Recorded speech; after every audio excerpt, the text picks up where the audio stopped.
Hello mga kakulitan. So, it's nice to be back. Yan.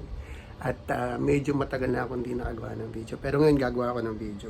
At tong video na to ay may kinalaman sa birthday ng wife ko. Malapit na yung birthday kasi ng honey ko.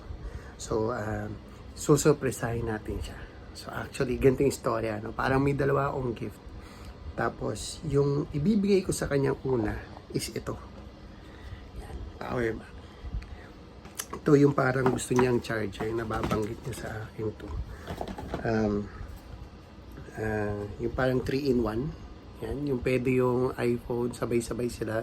Pwede yung Apple Watch, at the same time yung AirPods mo pwede. So yan.